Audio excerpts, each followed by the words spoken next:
Good evening, everybody. How are you all doing? We're back for episode 2 of Koi Talk Live. How are you all doing, chaps? Good. Really good. Yeah, good. How are you? How's the old weather? I'm good, mate. I'm good. I had a bit of a day off today. Been to barbers, got the mop sorted out. I'll get them That's for why you. I've got a hat on. I haven't got around to it.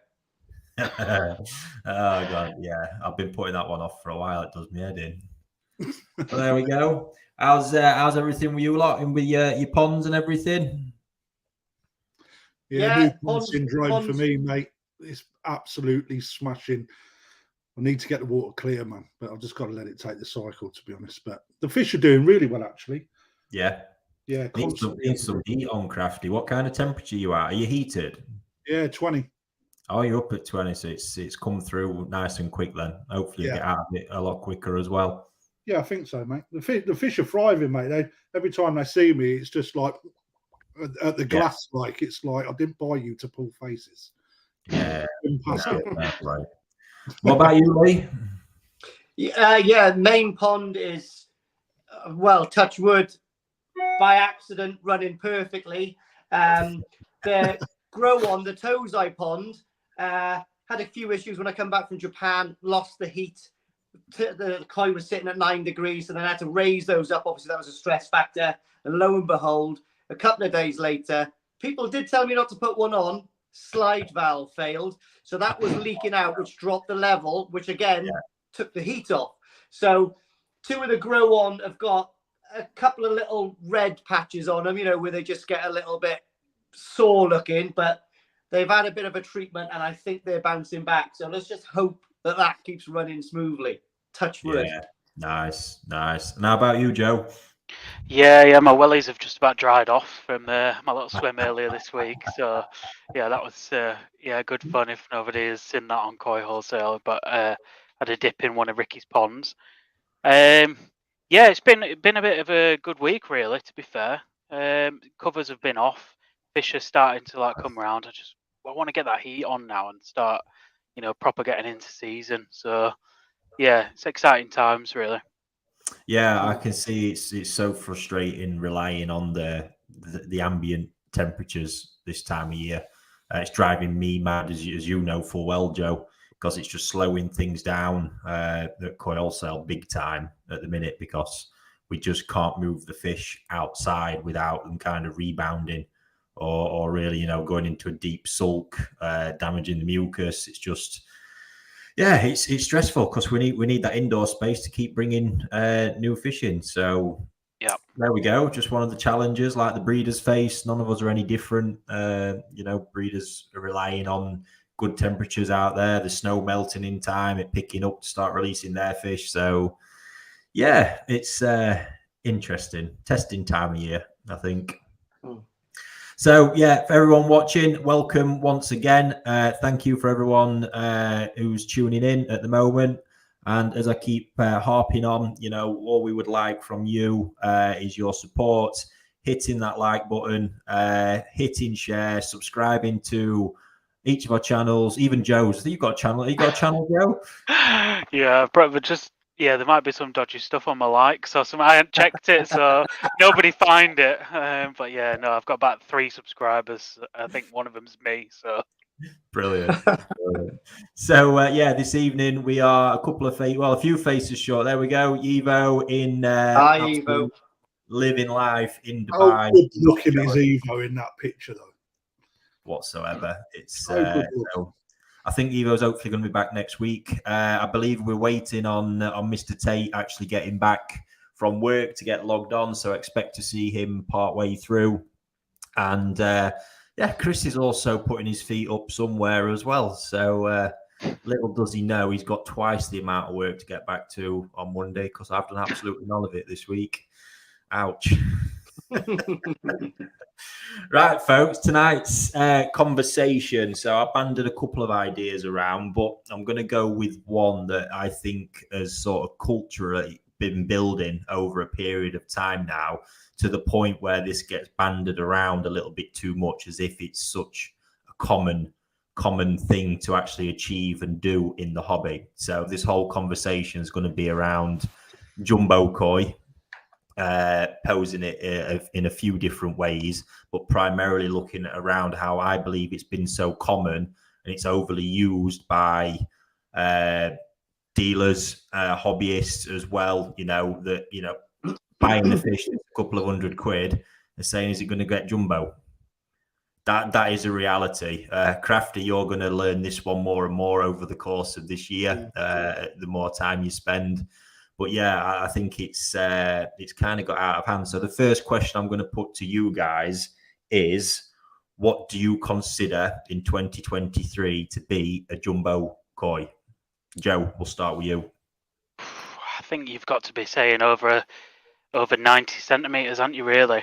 Now, I think with the bloodlines and the genetics that are actually making it into hobbyist ponds over here, and filtration setups that everybody's running now, and the feeding regime everybody's got, that you see at national shows and at shows, things regularly hitting over 90 cm.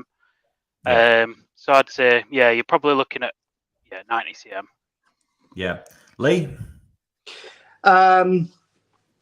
I think there's a few different factors. I think the variety for a start will determine a CM variant of a jumbo, like a Shisui, for instance, might be considered jumbo at a different size to a Gosanki, if you know what I mean.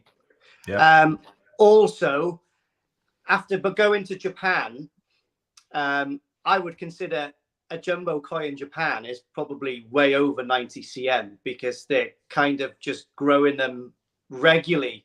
I've seen a pond over there of about 30 or 40 Gosanki that were all over 90 cm. It was insane. And not a mark on a fin, not a blemish. Absolutely looked like they were just being molded the day before and put in there, right? Yeah. In this country, I went down to a mate's place for a bit of a koi nerding session this weekend. It was really good. Lee Koi, his name is, on Facebook. He's a well-known hobbyist. Not the best looking guy I've ever seen, but his pond was amazing. Now, he had a load of koi in there from 70, 75 cm Kawakus all the way up to, I'm not sure if there was anything quite a meter there, but 80s and 90s certainly. Yeah. And those things, I think if you can grow a koi that size, I think if you can grow a koi to 75 cm in the UK, I personally would class that as a jumbo koi in this country. Maybe not in Japan, but over here, I think I would, depending on the variety, but that's just my opinion. No, I think you've raised it in quite a good angle there. And what about you, Krafty? I think that there is a belief and a reality in the UK. So jumbo over here, people constantly are saying, will this get to a meter?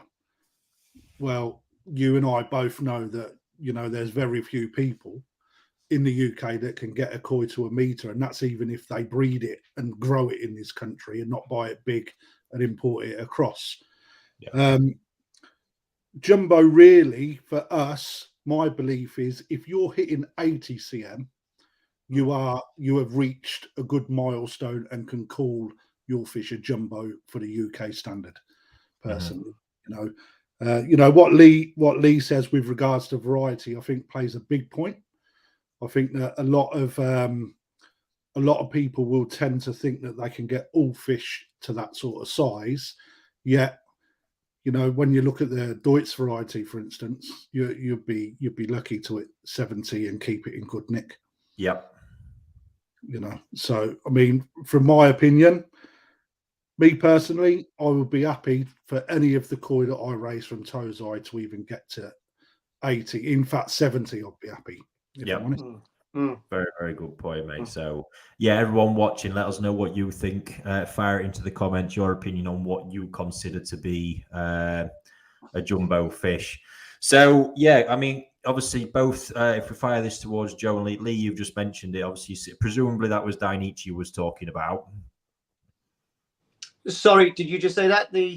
Presumably that was Dainichi we're talking about, the pond you were describing. Yeah, Dainichi was amazing, but the actual one that was vividly stuck in my head that I was actually in the moment when I was talking to you about it was in Odakan. Like Odakan in the back room. Yeah. Got those long ponds.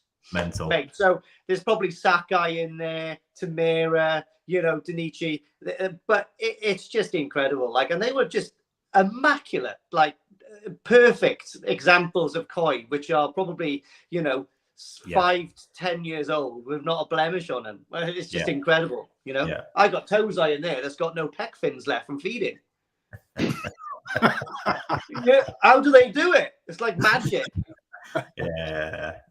I think the interesting bit I'm going to come back to though is probably is talking about how many fish actually exist in those ponds, because I think this is going to be the important part. For me, I think I always gauge things by the bars being set in Japan, because they ultimately set the benchmarks in everything that we do. And yeah, you're right.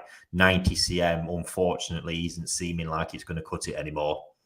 That is the crazy world. A meter is becoming the benchmark, and I can see it quickly becoming beyond that as well. There's a Sakai video circulating, which Adam Webber put us onto last night in question time, and I've actually sat and had a watch because I love soaking anything like that up. And some takeaways sort of from that is his ambition, I think, of raising this year's grand champion to like I think he said 1.15 m or 1.1 meter, and re-challenging at that point. And I think he'll do it. Looking at what they're doing and looking at the conformation of that fish as well, it didn't quite look done. And the crazy bit to it as well is that, that's being raised in a 15,000 gallon, very high spec system at the minute with 10 fish in it. Is that the video where he sort of like nets a kawaku in one of his things, and it's like 69 cm, and he says, "Oh yeah, it's Nisai." Yes. Is that the video? Yeah. I was like that. Yeah. Nisai, 69 cm. I was like that. I watched it last night as well. It blew me away. I was like, that's crazy. Absolutely wild what they're doing. So yeah, for me, I think ultimately that benchmark, we are talking, as we dial back in the years, we're talking 70, 75 was considered jumbo. Then it was 80, 85. Then it was 90. And now we look at the past two All Japan Grand Champions of being at a meter. So it's, and even though I still consider from what I've seen of them, the runner-up this year be a better fish, and there was a Sankey at 90 boo, I think, which again I consider to be a better fish. That size element, and I think the perspective you'll not get from these jumbo fish as well. This is coming down to the body element of it, because I've seen jumbo done in the UK, and hats off to anybody that raises fish to 90 cm or beyond. The bit I don't see though is the body. I think the way these top Japanese guys are doing it, there's this extra sort of 10% that I keep talking about. That extra 10% in volume through this art of raising makes these fish look plus 5 cm bigger than they actually are. And Joe, you've possibly seen this from your trip, and Lee, obviously, where you've seen it, the body on these things is vast, isn't it? Yeah, it's just the actual width and height of the body that you just don't seem to get over here. And I guess that, separating what they do in Japan from what you can achieve over in this country, I think anybody who can raise any fish to 90 cm, but also still have Shiroji, Benny and Sumi all as well as in that quality, and have stretched it out over that size of fish, that's an achievement in itself. And I guess, what they're achieving in Japan is, I think you've got to kind of, I don't know whether or not that can be a ballpark for someone in the UK to try and hit that and keep the quality of a koi there, because the ones that we see over here, I actually think a lot of the fish that have won awards over here at big sizes, the heads, one eye will be outside of its head, and one eye will be inside of its head, and that for me is a huge deformity. But I've seen it win grand champion awards and major awards over here, and the skill they have in Japan is none of them jumbo koi have a big deformity like that either, whereas over here they tend to do. I like that point that you raised there, actually, with the body, because and like I say, the deformities, because it's hard pushing it. But I think what we say about can we achieve what they're achieving, they're setting the benchmark. You see, when I'm raising fish, there's always a vision in my head. So when I'm looking at the results in front of me, I'm gauging that based on what I've witnessed in Japan, based on what I know a 55 cm Nisai or 60 cm Nisai looks like, not just in length, but in body as well, because that makes a big difference. So we can certainly do it, but I think it's a different take on it. I'm not sure people are necessarily willing to have, if you're even privileged enough to have a 15,000 gallon pond, to stock it with just 10 fish. You know, it's a completely different mindset. But moving away from that bit, so to the bit for me where the sort of concern comes in, that over years of jumbo being hammered into people's heads, it's expectations of people when they're purchasing a new fish at all levels of it actually being able to obtain, for the sake of this conversation, 90 cm. So, and I think it's become an expectation that it gets banded around so commonly, sometimes very misinformed from the people selling the fish, which is where the problem can stem from. When you don't know, and you guys will all tell me more about this because it's something you'll never hear come out of my mouth unless I'm absolutely certain. But if you're buying a fish in good faith and a dealer says to you, don't might matter how it's worded, but they might say it's from a 1 meter parent, this. If when you've just come into the hobby and you hear that, what is then your expectation, knowing that fish has come from a 1 meter parent? So run with that one. We'll start with Lee. Again, I've never really gone to a shop looking to buy a koi for the growth. I've always gone just to look for the quality of the fish. Yeah. And I think that's a massive factor as well. If you're looking at a tozai pond and you've got a pick of 100 tozai, I can guarantee you most people would pick the one that they like most, which is probably going to be bang in the middle of the pack, which hasn't necessarily got the genetics to grow quicker than its peers, you know? Yeah. So the chances of that one kawaka you're looking at, which is ironically the nicest one, and it's the biggest one, so it's the 4 leader of the growth race, you know, most people wouldn't even go for that one to start with. And then obviously, so everyone's on the back foot anyway, unless you're specifically looking for a fish to grow big and don't matter about the quality of the pattern or the seroji or anything like that. Maybe with a single colored fish, that's different. You know, if you're going to go and buy a chag or a karashi, you're going to go for the body shape and the size over anything else, because there's nothing else to pick the fish from apart from body and size, basically. And it's so simple. So then you might actually have a chance to hit the genetic threshold that the fishes are capable of in the right environments. But as for going to a dealer and then the dealer going, oh, this comes from 2 Saki parents and they're both 100 cm, the realistic thought of sort of it matching it over here is quite unrealistic, isn't it? Have you been on the receiving end of that, Lee, as a hobbyist? And if you have, I haven't been fed any false information by your brother. No. You know, I've had fish off in good faith, which, you know, I've passed on to other people.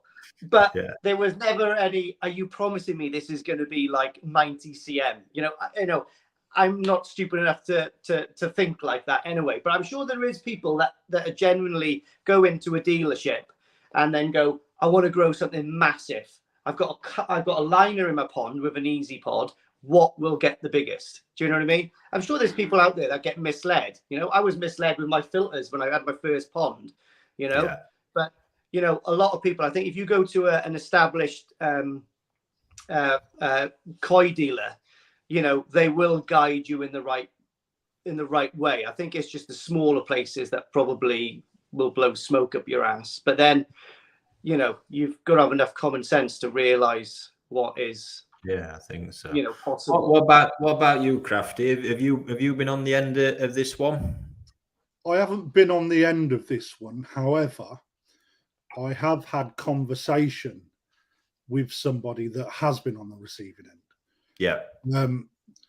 And I'll keep names out of it, but from the conversation that I had, there was an expectancy that a select amount of fish that was purchased was purchased with the intention of getting to 1 meter. Mm-hmm. It was a bit of a conversation where I had to sort of bring reality into check with regards to why he thought that was possible and where that information come from. Yeah. And the information that was given was based on parent fish. Yeah. And I was like, right, okay. So off of the back of that, have you actually seen the parent fish, number one?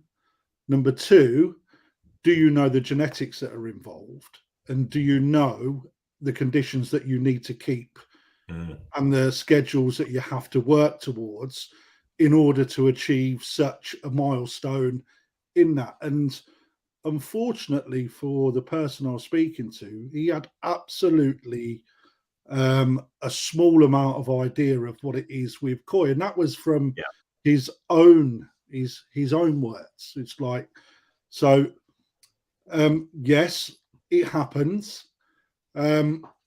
Expectancies from people in a shop, though, where, you know, speaking from experiences, that a lot of people that know nothing about koi, just getting into the hobby, etc., they do ask the question, how big do these fish get? Yeah. You know, and I listen to other hobbyists talking, and when you get 2 or 3 guys all looking at a pond in amazing at a set of fish that are swimming around, it's really interesting just to like cast an ear and listen to conversation. And the amount of people that state, you know, oh, they quite commonly get to a meter, is quite common, if I'm honest. And when you actually then step in and you end up with an audience of everybody in the shop then starts listening to what you have to say and they get pulled in, you know, to the conversation, people have a better expectation of where they're actually going to go when they've got a 2,000 gallon pond or 500 gallon pond, etc., you know, running off of a small pressure filter. You know, it's and that's something else that I've come across as well, which is people not understanding conditions in order to get fish big. You know, and I quite often get, well, my koi's only got to this size, and when you then ask them how often they feed them, what food they're using, you know, what happens in winter with them, etc., etc., you know, they pretty much, well, they can lay out a stool to the reason why they're not getting any more than 5 centimeters growth in a year, you know? Yeah, absolutely. So, right, folks, the Emperor has arrived. So we'll bring him on. Oh, Mr. Tait, how you doing? God!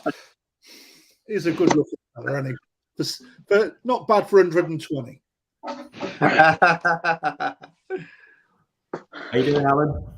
I'm fine, apart from the idiots that you already got on here.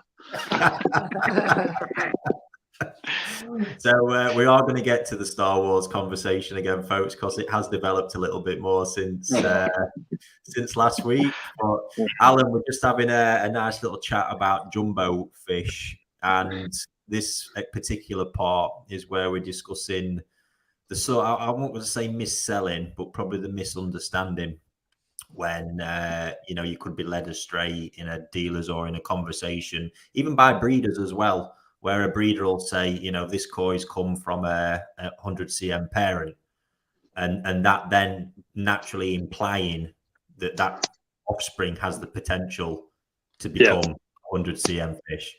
So, and I'm guessing you possibly get asked this and see this a lot on the circuits that you're in, where I think the whole size thing is massive. But what's your thoughts on that one? Yeah, I do agree with you, but even a dealer or a breeder telling you they'll grow to a meter in length, it's bollocks. It all depends. We managed to keep the swearing to a nil factor. We was all doing so well then, weren't we? Wow. But everything's depend on the size of your pond, your koi keeping skills, your food ratio to body mass, There's so much more involved than just saying it's a jumbo tow site and it will get to a meter. Never in a million years will it get to a meter without the right conditions. Yeah. And that's the bit that worries. Like I say, I think it's just been so common to band that phrase around, in particular, like stressing that this fish is from such and such a parent, which is this size, and then leaving it at that. It's not mis-selling, but to me, it certainly implies what could potentially come from it, and there's so much more to it. So, as a hobbyist, Joe, relatively new to it all, have you been on the end of this? What's your thoughts around it? No, to be honest, from the very beginning, like Krafty said, I was the same person who went in and said, "Is my butterfly koi going to get to 80 cm?" I was like, hang on. Have you got a butterfly koi? No, I did right at the very beginning. I was the same. I wanted to know how big He's things a were liar. gonna grow. He's been unpicking the butterflies from my place this week. No, I was exactly the same. But as soon as I started doing some research, I mean, I know this is going to sound awful, but there's a little bit of like common sense that comes into place. Is if there's a fish, like a small fish that's nice and pretty and it's got good benny and other qualities, it wouldn't have been released from Japan if it's going to grow at 100 centimeters. That's the reality of it, and it's quite a harsh reality. Unless you're talking about a single color Karashi Goi that comes from 120 centimeter parent, maybe that, with a huge backbone, big head, big mouth, you could maybe grow that. But going back a little bit on one of the, that Sakai video you were talking about with 70 centimeter knee site, he mentions that he feeds bait to his fish, and I typed into Sakai bait, what is it? And they make like a paste ball with herrings and tofu and honey, and make this like paste thing and feed it. And they've got a guy just dedicated to making this paste at the farm. Like, it's unbelievable. Like, I think sometimes you've got to say there's absolutely no chance many people could raise a knee site at 70 centimeters unless they're spending all day making this bloody paste exactly the same as what Joe, you've just inspired me for an idea there. How are you fixed, buddy? Absolutely no chance. Honestly, we need a HR department at Koi Wholesale. I've got a good link, mate. I'll send it to you later, mate. We not discuss that? His name's Andrew Stoddart. He'll look after you. He's got that bin where he puts all the complaints. But no. There has to be a little bit of common sense applied, I think. And, I think with everything, if you were buying a car, some people are going to try and tell you this used car, it's going to go for 100,000 miles without anything replacing. And you just got to kind of have a bit of common sense, I think. Yeah, but I think ultimately, it's something I wanted to raise some awareness to, because I know it's stemming from the breeders as well. It's just become so natural for them to paste a picture and go, this parent's 100 cm, and they know what they're doing, they know what it implies, and I just want people to be aware that the complexities of doing it, which is just going to tie into sort of next bit, is so tough. And like you say, even when that raw genetic potential there, the fish is still going to be governed by its own structure. That's first and foremost. If the structure of the fish isn't there, you ain't going to do it. It doesn't matter if there's a meter parent sat behind it. It's not going to deliver on it. And then we have the issue of the environment, the keeping, getting it to that size, and then even getting it to that size and getting the body element to it as well. It's just remarkable. But all that said, and it comes to the next part, it's the percentage then of fish that actually achieve this. That this is the next bit that obviously I think awareness needs to be based around, because I think it's become such common practice for everyone to expect these fish from these jumbo lineages to achieve these sizes. But as Lee will be able to test, at Dainichi, just for example, and these Sakai fish we're talking about, the volumes of fish that actually have to be produced. So, I mean, you'll have seen them two back ponds, Lee, when you visited Dainichi. I reckon there's probably 40 fish between them. Yeah, not many. They've got plenty of space. Yeah.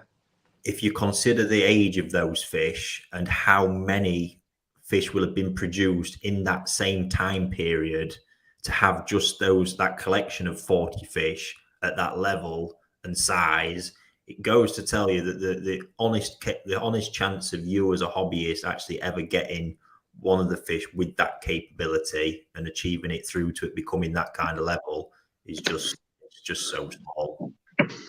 Yeah. I think it gets back to something like humans as well. I mean, if you look at Joe and Lee, 4'5" each, they've not got potential. They haven't got the body structure to grow big. It's true.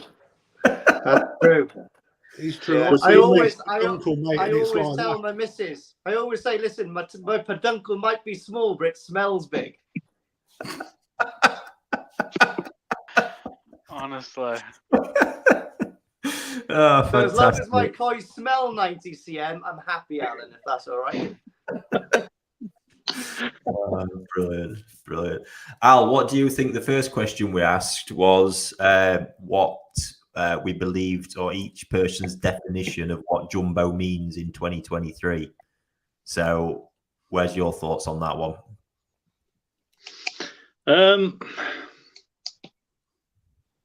It's not a thing I've thought much about, actually.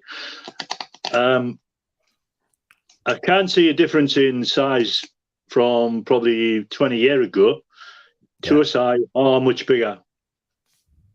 And the top end in this country is getting bigger. We can easily achieve 80 plus over here now.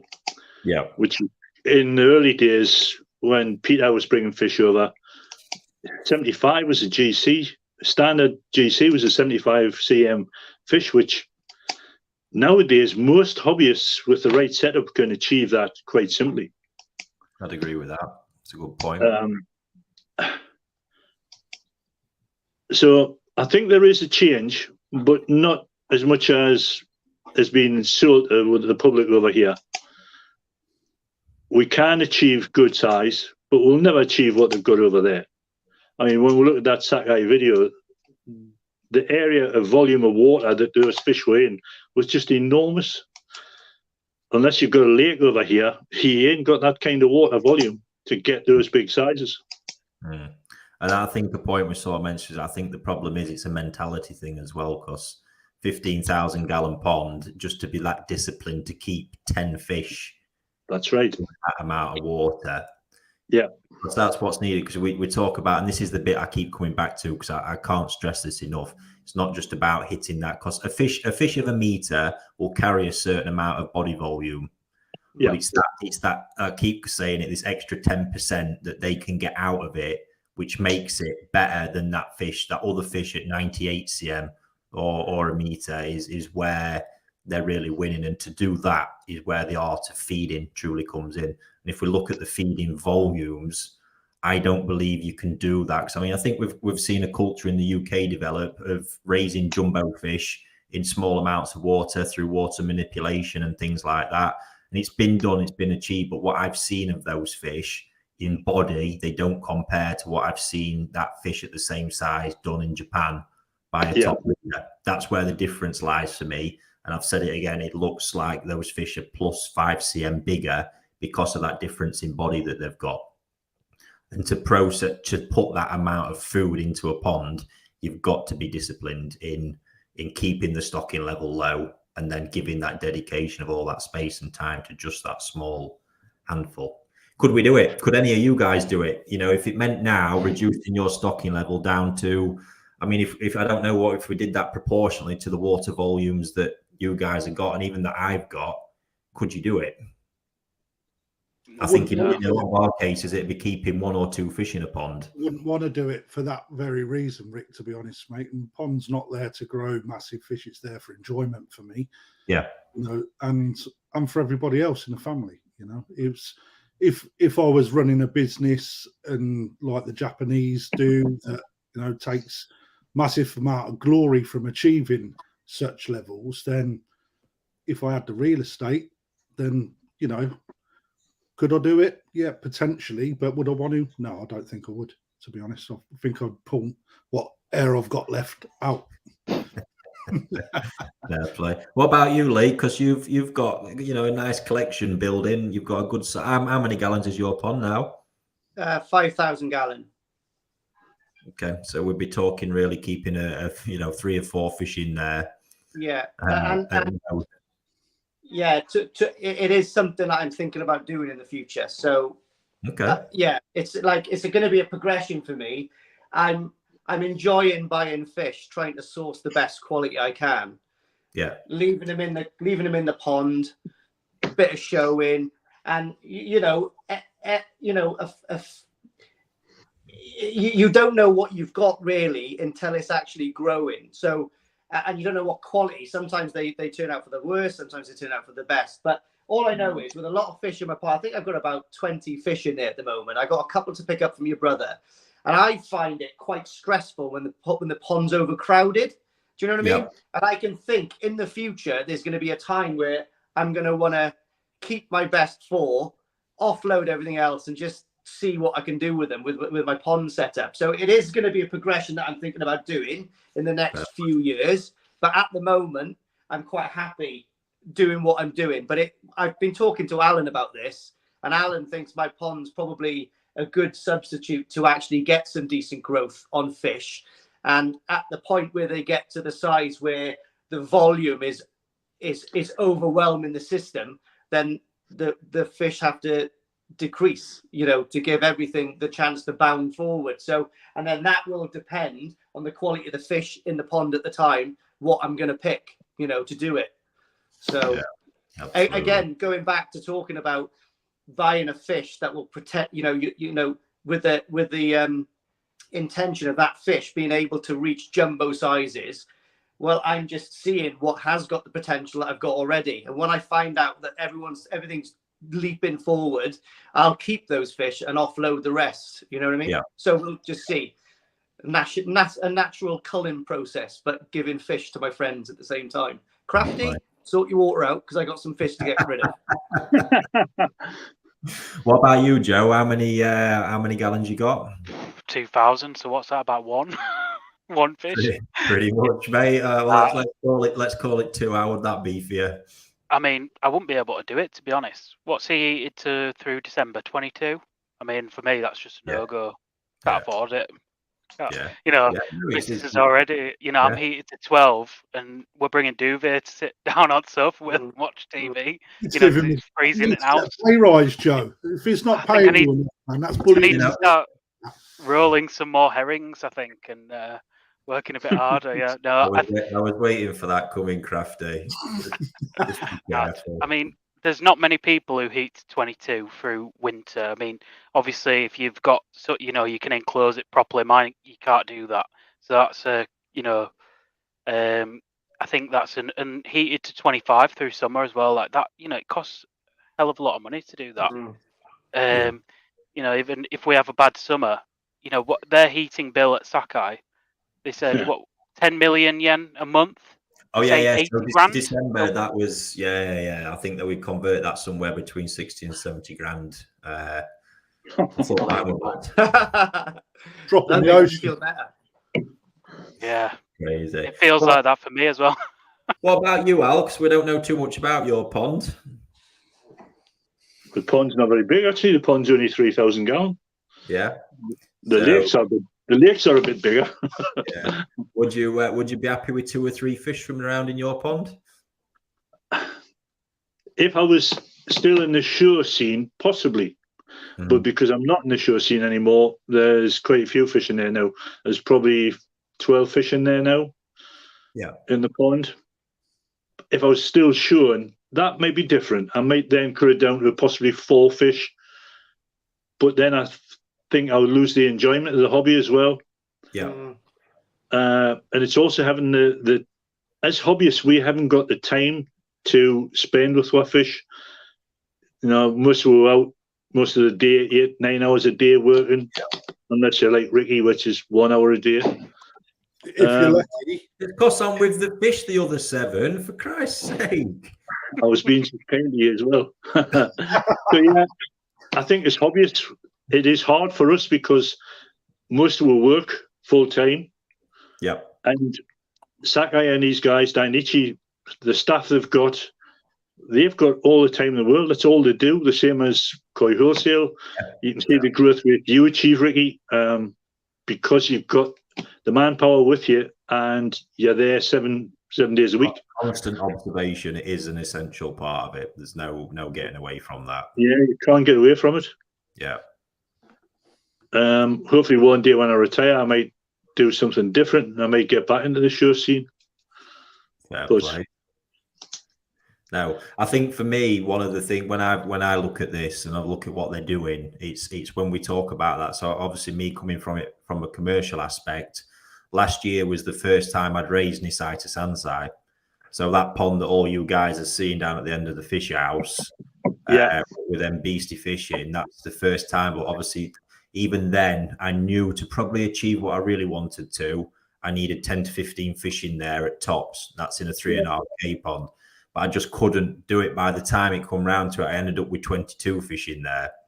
And the results were still pretty staggering, but I know there was probably even a little bit more that could have been eked out.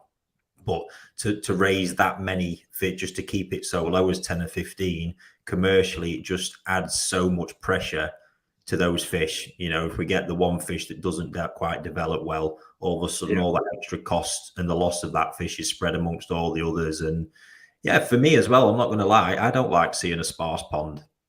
It's just not something I enjoy. I prefer to see them pretty full, but it kind of ties in as well, you know, the art of raising jumbo fish. There's no when the genetics are there and the fish is there, the only other secret part to it really is the feeding.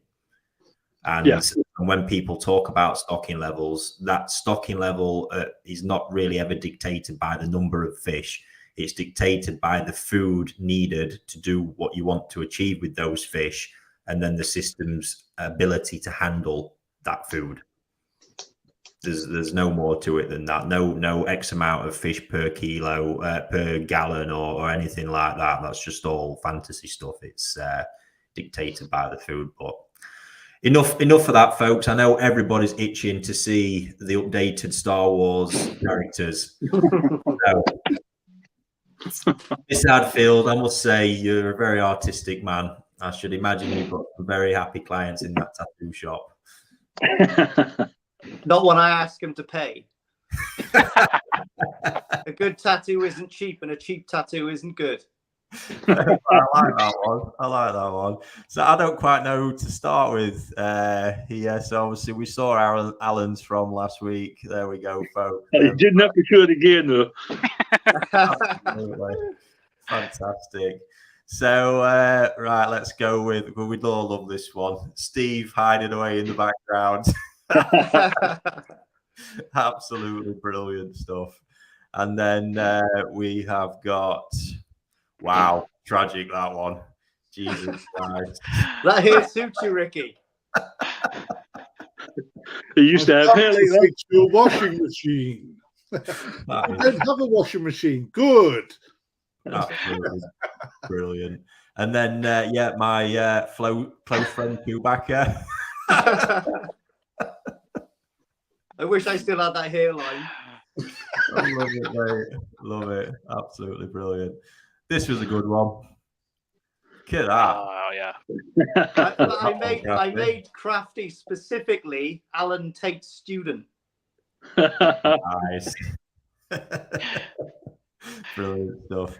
And then, yes, Joe. Absolutely no way I'd fit into that suit. Look at the size of my head. It won't go through the hole.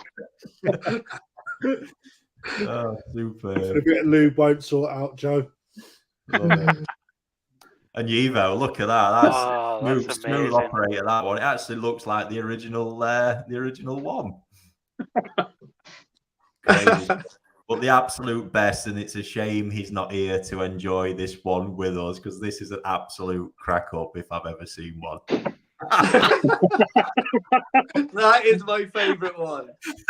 Oh, God. With a Koi Talk badge on his smock. How cool is that? Oh, Chris, he's That's going to be a t-shirt, that is, for the Sankey event.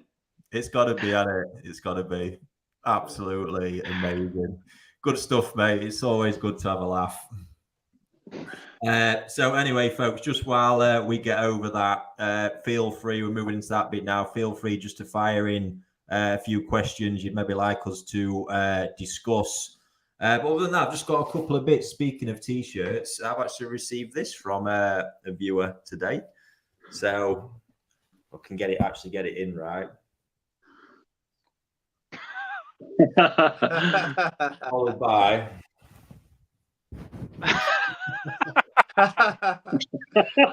Very good. Love it. Absolutely love it.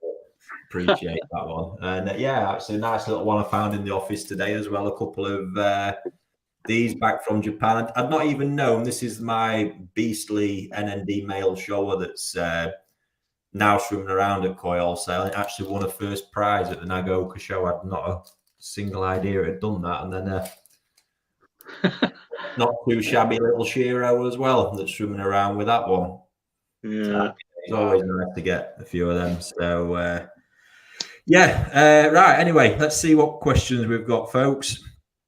Where do you guys stand on taking your pond covers off yet? Joe? I've taken mine off now. I just couldn't wait any longer. Yeah, I just think you've got to enjoy it. You only live once. Get them off. Enjoy your fish. Absolutely. What about you, Lee? Because you've covered around the pond. Yeah, it's pretty much Tafaguchi Koi House. Yeah, it's working really well. I'm in no rush to take the covers off because at the moment I'm running 24 degrees, so it's costing me an arm and a leg as it is. So I'll just leave it happily for probably at least another 4 weeks. Fish are happy. There's no problems in it. Just forget about it until the heat actually does appear over the horizon. Yeah, fair play. Krafty? Not covered. Christ. But if you have a look at the weather, we're due for the heat to start ramping up to about 17 within about 5 or 6 days in the middle. Oh You've my said it God. now. You've said it now. That's not happening now. You've said it I online. will say it, mate. I read it on the news. Oh. Well, the news never lies. What about you, Al? Do you heat in winter? Where you at? Do you cover? Is it in a really posh conservatory? No, I heat out all the time, but I never cover my pond ever. Never have. I've never believed in it. I always think you create more problems if you have polycarb lying flat on top of your pond. So I've never done it. Got to completely agree with you on that one. I know it's tough because heating is it's killer, but I agree with you on that one. When I had my heating system installed, obviously they were in the greenhouse, but we instantly went to cover the surface of the ponds just to stop all the condensation. And again, just, try and make it more efficient, but you just lose so much, The biggest thing, me walking up and down there as I do in the day, there's so much I'll just catch out the corner of my eye walking around. And the minute it's covered, I lose that because the minute you pull the cover back, you don't naturally see how the fish are behaving, and we can't see what's happening under the part of the pond that's still covered. So yeah, it's a tough one. It's unfortunately one of them compromises that a lot do have to make. I use the pond balls. They're like children's play balls type thing. It's in playpens. And the one way I know I'm gauging fish, I chuck some pellets on, and if all balls go flying, then they're all right then, because they just absolutely love crashing through them balls. So as an alternative of poly sheets, they're a good alternative, I'd say. Absolutely. So here's a good one. Oh, sorry, that's Steve in background firing in front of me. Right, here we go. Where's all the women koi keepers, guys? This is a good question because I've been spending quite a lot of time in my YouTube analytics at the moment, and I believe we are over 95% male in the viewers. Quite staggering. So, where are all the women koi keepers? Any of you lot really know any? I know of a few of my subs that comment regularly. That are, we've got the great Shirley Gibson, love of my life. She does. But maybe it's just it attracts the male more than, I suppose, whippet coursing has probably got more males than females doing it. Do you know what I mean? It's one of those things. I think it's just a hobby that is maybe just more appealing to men. Same as Technic Lego. Do you know what I mean? There we are. We've got Susie. she comments quite often. There's quite a few females that We are actually keep seeing koi. quite a few regulars at the live Yeah, auctions as Lou, well. you know what I mean? You know, there is a lot. Overall, the percentage is crazy low, isn't it? And I don't know if it's something. You're right, say it just might not be that appealing. I've got no idea what it is. Yeah, but the ladies I do know of that's got channels and all, they do probably a better job at keeping koi than men, you know, because I think they're a bit more diligent sometimes when it comes to doing things, and then multitasking. They can feed and do water checks at the same time. So Brilliant. good. Oh yeah, and I'll sort of fire that back one to all the women that are watching this evening. Let us know in the comments. You know, why do you think, or what could we all do to make it more appealing for more women to get involved? I know a lot of blokes do like to keep their wives at arm's length with it because you know, all these koi that look like they're worth thousands, but they've only ever paid £100 for. That is probably the reason. That is the reason. Won't get too clear. I've certainly had to write some dodgy receipts in the past. Absolutely brilliant. It is. Right. Quite a lot of females through the shop, though, Rick. To be honest, You're sorry. There's quite a few females through the shop buying koi. You know, quite regularly. To be fair, you know, which I actually I was quite taken back by how many do come in looking at the koi and how many walk out with a bag of them. So Nice, you know, nice. Quite nice to see. Yeah, I mean, for me, so I want it to be the hobby to be as all inclusive as possible.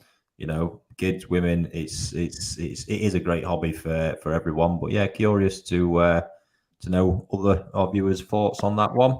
Right, let's go on, mate. Probably another reason is that women are actually the backbone of a family, and I don't think people realize how time-consuming it would be to be a woman.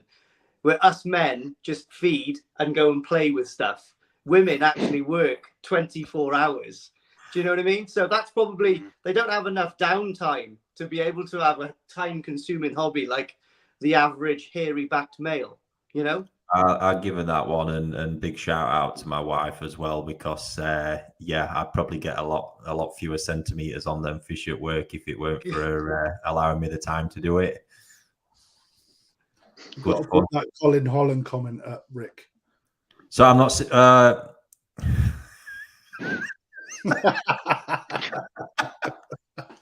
I'd love to see Al with a 1 meter jumbo. That's got to be the next. Oh God! Brilliant. Yeah, I'm going to leave that one with you, Lee. We'll let you organise that one, buddy.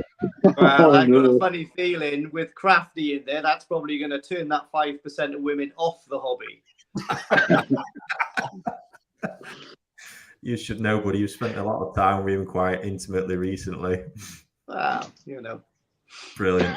Right. Anyway, let me just get some concentration back.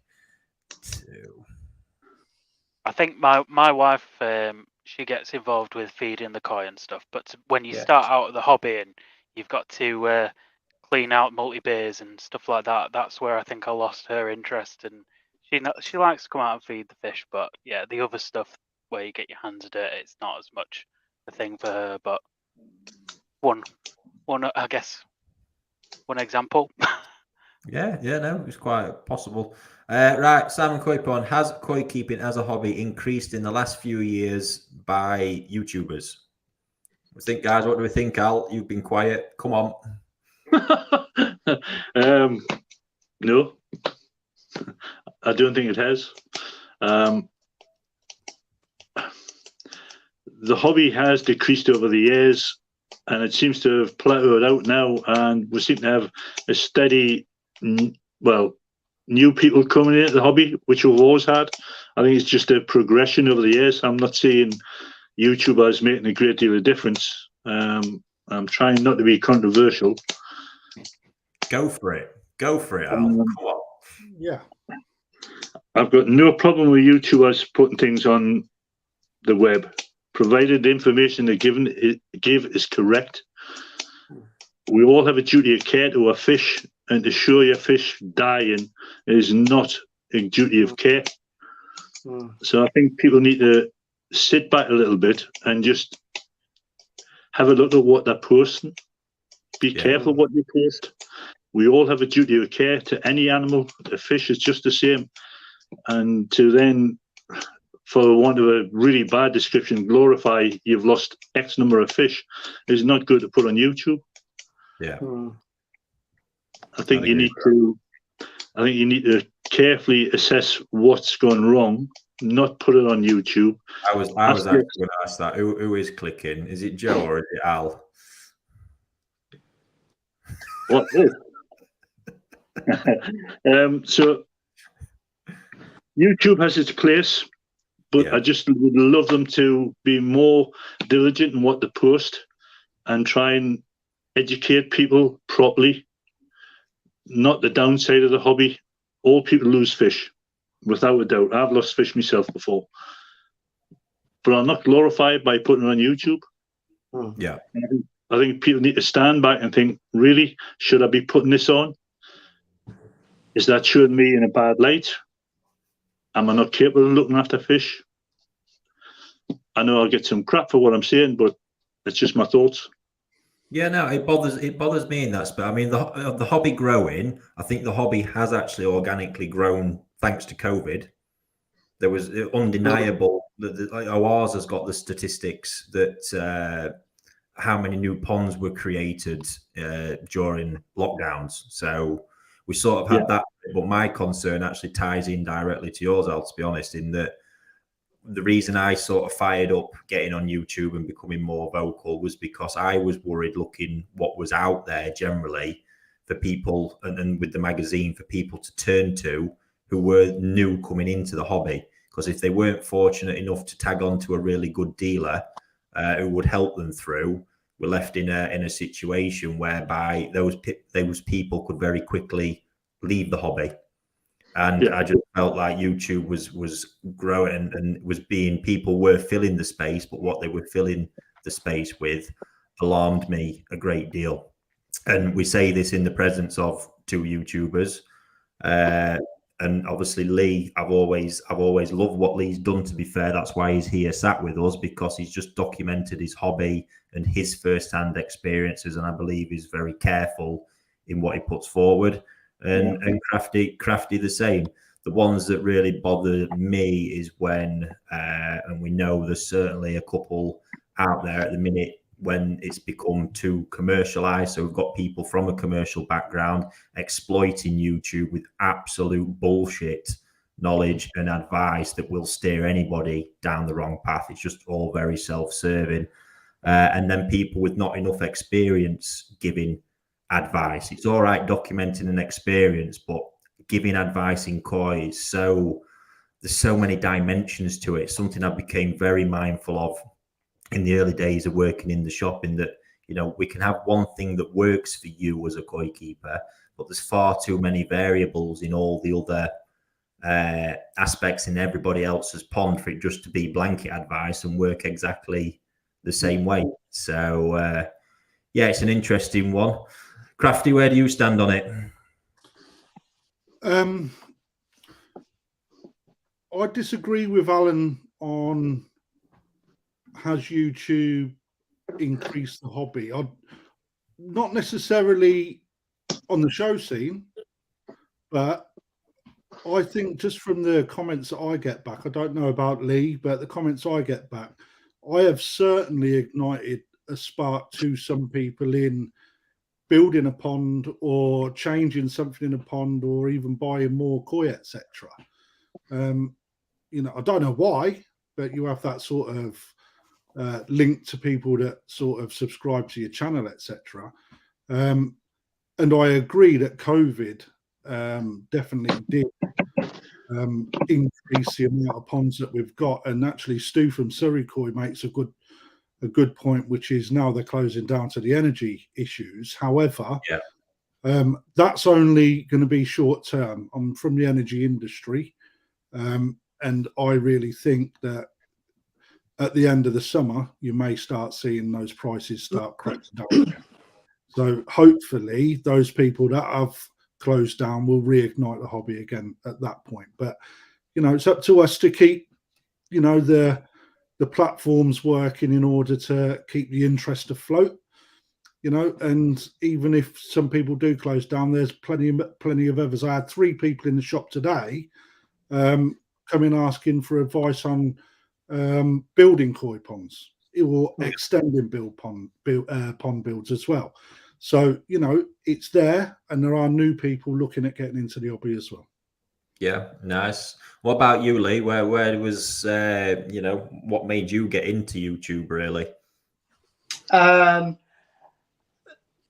I specifically got into YouTube to document myself for my son, because when I'm long gone, he's got something to watch me talking rubbish about scales and peduncles. Because I know my father kept koi, and I've got 2 pictures of him to my name, and that's it. You know what I mean? And I would love to be able to look back at my father doing what I'm doing. That's pretty much the main reason I done it. And from there, it's actually turned into a bit of a passion to actually help people. And what Krafty's saying is absolutely right. I literally get dozens and dozens of people contacting me on Messenger, asking me, what do I need to build this pond? How can I upgrade my filter because I'm getting problems? So I think, I don't know how popular the koi hobby was 2 years ago. I don't know if it's progressed at all, because I'm just stuck in my little bubble. What I'm doing, I don't really know. I'm on my spur of the hobby. But the amount of people that contact me about advice to build ponds, not that I'm no expert at all, dictates to me that actually probably YouTubers are making a difference. Because if only 1 out of 12 people actually do make a pond, then from my channel, I've had a few dozen people make a pond last year, if you know what I mean. So, and going what Alan's saying about I think some channels, does appear to almost be an episode of Koi ER, and I understand that. And it's obviously, they want to put some content out, and that's relevant to them. They're just documenting what they're doing, and it's quite unsightly sometimes to see the state of koi and inhumane. I do agree with that. It's very difficult to watch. It's upsetting, and maybe some of it should be muted back a little bit. But that's everyone's journey, isn't it? At the end of the day, whether it's bad koi keeping or just a genuine bad luck, because obviously I was down in my friend's pond last week, and there was a koi there with a swim bladder problem, and we had to put it to sleep. It's been on the floor for 5 months. I wasn't actually going to put that on the video, but Lee Koi is a very experienced hobbyist, and he goes, "You actually should put that on the video, because that is the bad side of the hobby." It wasn't down to neglect or miscare of the koi. It was literally an internal issue, and unfortunately, it happened. But But I think what I was saying, what you've done in your video with regards to that large fish having to be put out its misery is a little bit different to bad practice. Oh yeah. No, I know. That's why I mentioned that. Yeah. To me, if you're using bad practice and you're causing harm to your fish, it shouldn't be documented for other people to then practice bad practice and not get the right things out of the hobby. I sort of see where both sides of that come from, to be honest. Yeah, But it's difficult. Really good comment here, actually, from Paul that made me chuckle. But get Al back in as well. Biggest source of bullshit is not YouTube, but Facebook groups makes Putin's spokesperson seem reliable. And I'm completely with him on that one, because all I see in a lot of them groups is just egos clashing, that their advice is the best advice, the right advice, and to me they're just too toxic. But yeah, I think YouTube's improved things. And what about you? I mean, getting into it, Joe, has it been a handy tool for you? I really can say both ways, to be honest. When I started, I found it quite demoralizing watching some of the ones that I did right at the very beginning, because Okay. it did make me feel a little bit inadequate with what setup I had. Some Okay. people kind of saying you need to run this, you need to have that, you need to have this, and if you don't, you're not going to be able to do it. I thought, bloody hell, am I ever going to be able to do this? But I always, when you ask me about YouTube, the first video that ever popped up on my feed that really made my whole koi trajectory change, there's a video called "What Is It Like to Buy Koi in Japan?" You might have seen it from Sacramento Koi in America. Yeah. Oh, And it's like the David Koi. Attenborough. Yeah, the David Attenborough of koi. I just sat there for an hour. I was just like, oh my god, this whole world in Japan that I have not explored. And he really just, seemed like a really down to earth guy.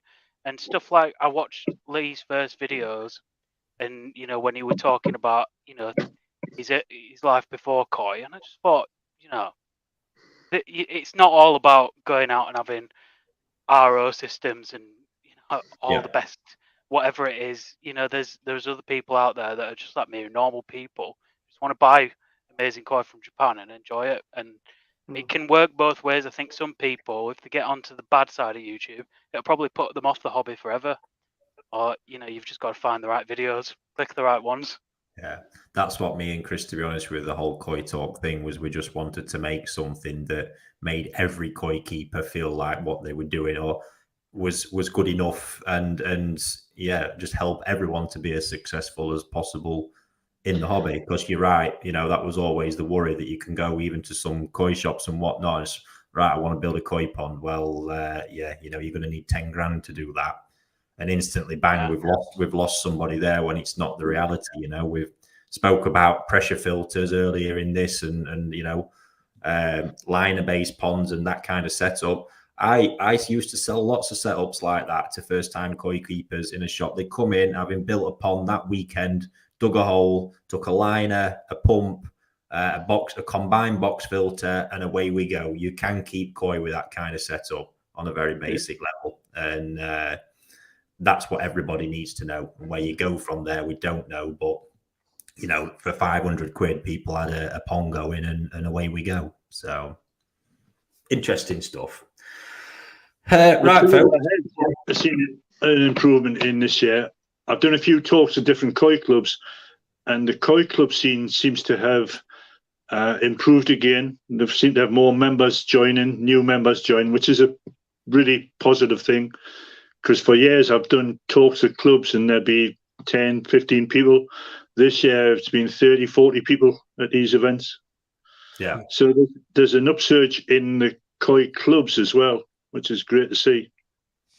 I think that you've just inspired me there. Or that might be the topic of next week's discussion. So that could be a good one, I think. But anyway, we've chewed up well over an hour. Just want to take this time to thank all of you guys for joining me once again, and for everybody who's tuned in. Just about 250 viewers again at our peak there, which is absolutely phenomenal. Appreciate that a great deal. And all we'd like back from you guys is, if you can, please subscribe to those channels wherever you're watching it.